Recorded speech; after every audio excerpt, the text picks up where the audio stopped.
Hello everyone, my name is Jordan and I will be talking about the importance of retirement savings for my Personal Growth 120 student video assignment. I will begin by going over the basics. There are many potential saving pathways for retirement. The first one I will talk about is the traditional IRA, or individual retirement account. If an individual opens a traditional IRA, they will be able to contribute a certain amount to this account each year. The money is not taxed until it is withdrawn for retirement. Another type of IRA is the Roth IRA.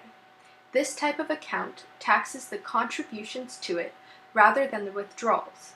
For both types of IRAs, an individual would deposit money into these accounts to be invested in stocks and other investments in hopes to incur interest and have more money to take out for retirement.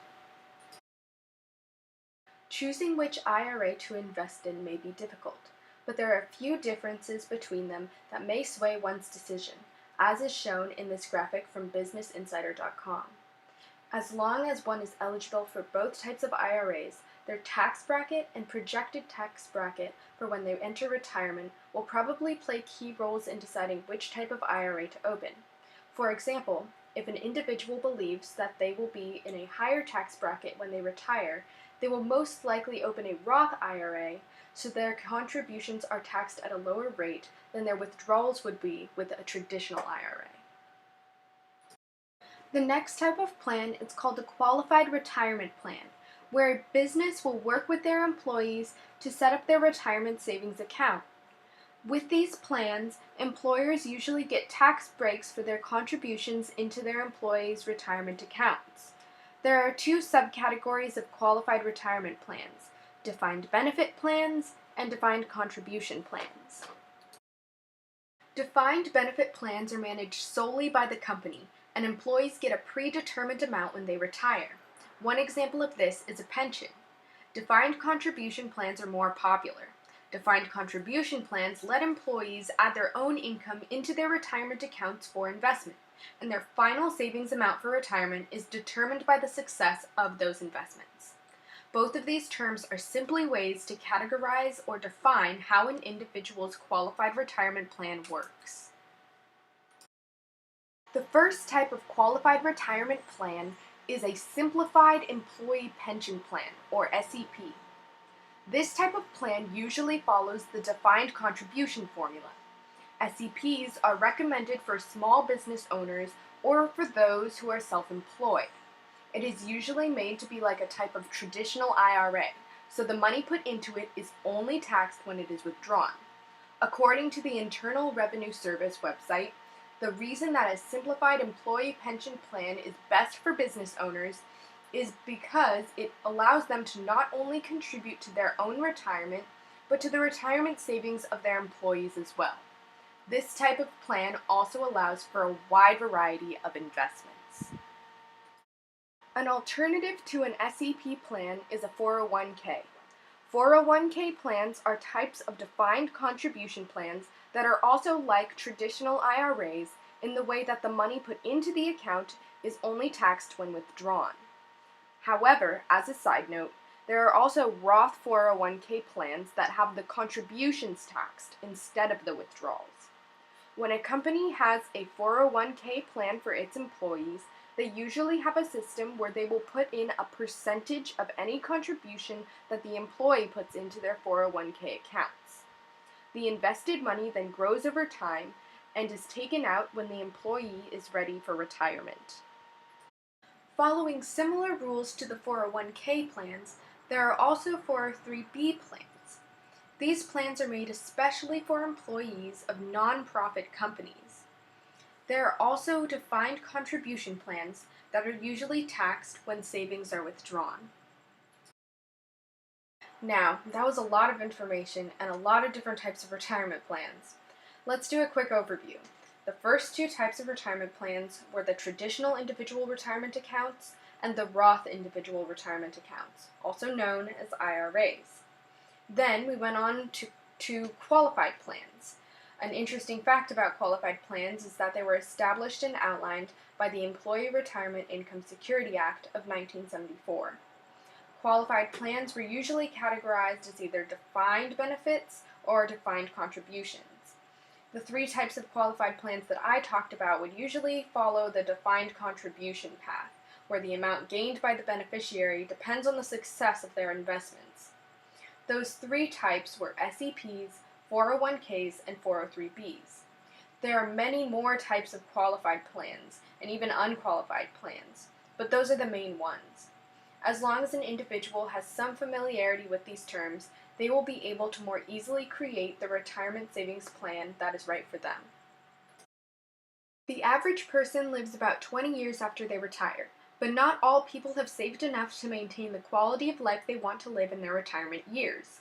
Some considerations to note include the time of retirement, possible part-time work, living accommodations, travel expenses, and health expenses.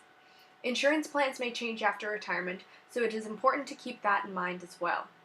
For all of the varying retirement costs, it is important that an individual's resources do not run out before they expect them to. Everyone knows that it is important to save. The more money a person has later on, the more financial freedom they will have. They will be safe from any unexpected expenses. The rules for general savings also apply to retirement savings, in that the earlier one saves, the more money they will have later on. However, not everyone starts early enough. In fact, USA.gov gives the statistic that for every 10 years one waits to save for retirement, they need to save 3 times as much per month to catch up.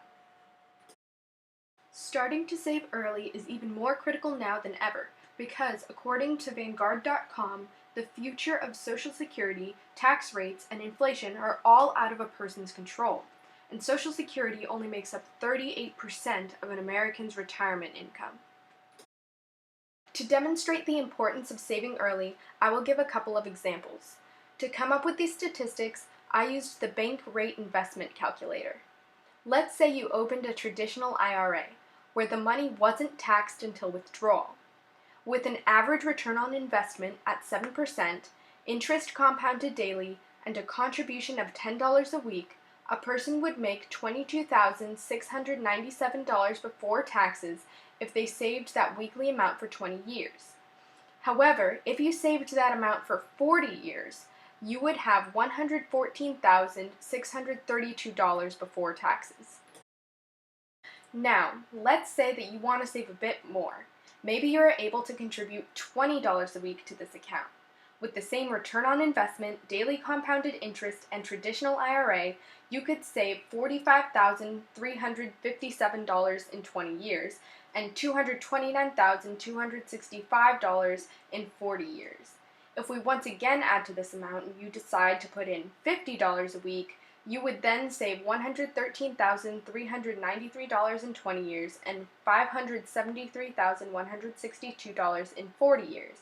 Lastly, if you want to put away $100 a week with this scenario, you would save $226,786 in 20 years and $1,146,324 in 40 years.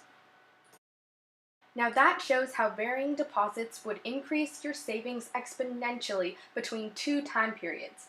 But what happens if we save earlier?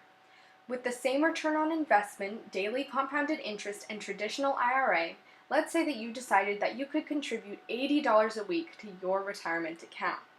In this case, you would save about $60,000 in 10 years, about $181,000 in 20 years, about $425,000 in 30 years, about $917,000 in 40 years, and almost $2 million in 50 years. So, as you can see, saving early really pays off. Essentially, the more money an individual consistently puts into their account and the earlier they begin to save, the more money they have. It is a simple yet useful fact when applied to any of the aforementioned retirement plans. If you would like to learn more about retirement plans and investments, the internet has a wide variety of sources. But for the best information, I would recommend seeing a financial advisor or talking with your employer. They can help you set up the right retirement plan for you, or just give you the information you need. If nothing else, I hope this video highlighted the importance of saving early and how it really is the best way to save. Thank you for watching.